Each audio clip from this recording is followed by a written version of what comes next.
On January 1st, 2020, in Burlington Township, New Jersey, Tiana Drummond, a mother to two sons aged 10 and 5, took to social media to celebrate her eldest son, King Fu, on his birthday. In a heartfelt message, she called him the most meaningful legacy she would leave behind, describing him as one of the most incredible children she had ever known. She expressed her deep love and pride for him. However, tragedy struck the very next morning.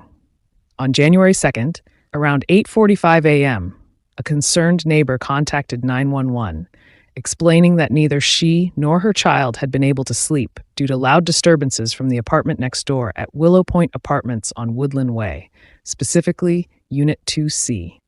The caller reported that a woman had been screaming for her life throughout the night.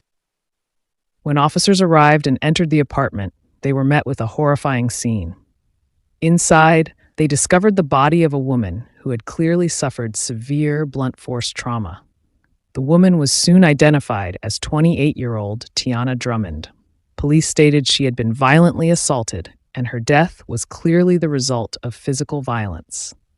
Not far from her body, they also found a man, later confirmed to be 30-year-old Kristopher Corry. Authorities determined that Corry had died from a self-inflicted gunshot wound. Since there was no sign of forced entry, investigators concluded that Corry had beaten Tiana to death before turning the gun on himself. The authorities officially ruled the incident a murder-suicide. Tiana's body was transported for an autopsy, which confirmed that her cause of death was blunt force trauma.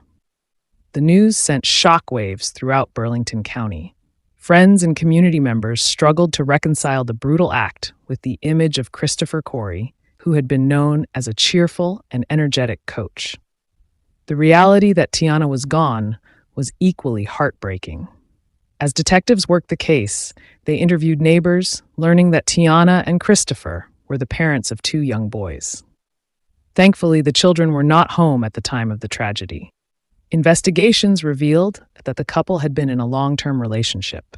Though not legally married, they lived together and raised their children as a family. They had been together for years, and by all accounts, appeared to be a solid couple. Friends and neighbors described them as a model Black family in their community. No one had witnessed public arguments or reported any prior domestic violence incidents. There were no restraining orders and no known history of abuse, making the tragedy all the more shocking. Kristopher, affectionately known as Coach Chris, was the head coach for the Burlington City Chiefs. He had begun as an assistant before working his way up. He was deeply respected and admired by both the young players and their parents. Beyond coaching, Kristopher was known for his generosity, giving rides to kids whose parents worked late and even purchasing sports equipment for families in need. He was seen as a mentor, a motivator, and someone who led with heart. To support his family, he also worked various jobs, including construction and warehouse shifts. In 2008, Kristopher experienced a profound personal loss when his younger brother Julian was killed in a fight on a basketball court. The person responsible, who was 19 at the time, was later convicted of manslaughter. Kristopher carried the emotional weight of that loss for years. In the weeks leading up to the new year, close friends noticed subtle changes in Tiana. She appeared more distracted and anxious than usual, although she never voiced any concerns or indicated that she felt unsafe. Everything seemed to unravel late on New Year's Day, 2020, when neighbors at Willow Point reported hearing intense arguing coming from apartment 2C. The shouting continued for hours and grew increasingly disturbing. The voices were clearly Tiana's and Kristopher's. By the next morning, around 8:45 a.m., the noise had become unbearable for one downstairs neighbor, who called 911. It was then that police discovered that Tiana had been fatally beaten by Kristopher, who then took his own life. Tiana was remembered as a bright, loving, and ambitious woman.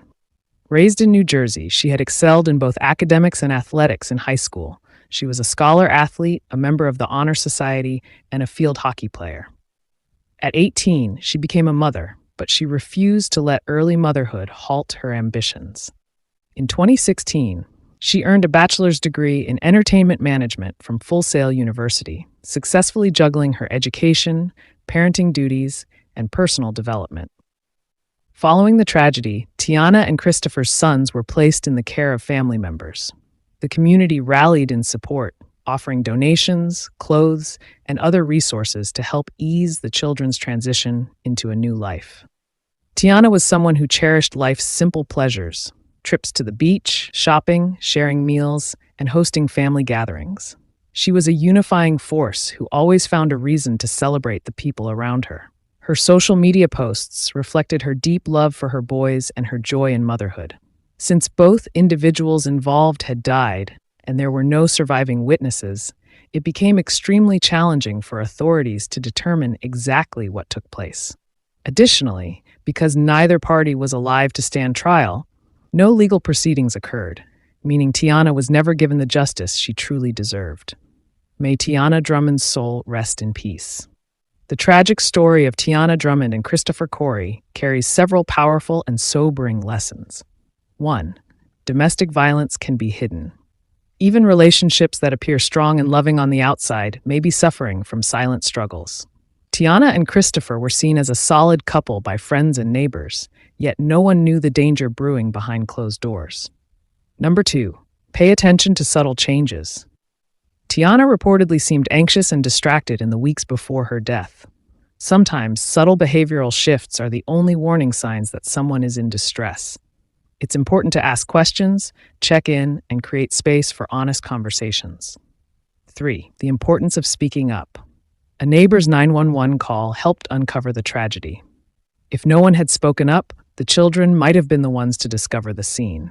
If something feels wrong, persistent screaming, loud arguments, reporting it could save lives. 4. Trauma can fester, if unhealed.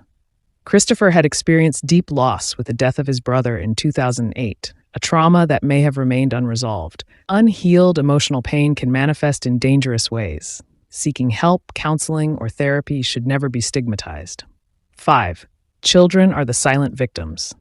Tiana and Kristopher's 2 sons lost both parents in one violent act. Domestic violence leaves lasting emotional scars on children, even if they aren't physically present when it happens. Support systems must extend to them as well. 6. Justice isn't always legal. Because both parties died, there was no trial or accountability. This reminds us that the absence of legal justice doesn't erase the wrong, and that honoring victims means continuing to speak their names, learn from their stories, and advocate for change. 7. We must erase the stigma around asking for help. Tiana may not have reached out because she didn't want to burden others or didn't realize the danger. Creating safe environments where people feel supported and opening up is critical. Thank you for tuning in to this video. To all my returning subscribers, we truly appreciate your continued support. And if you're new here, please don't forget to hit the subscribe button and turn on the notification bell. Your support really means a lot to us. It helps the channel grow and also boosts the algorithm so we can share these stories with a wider audience.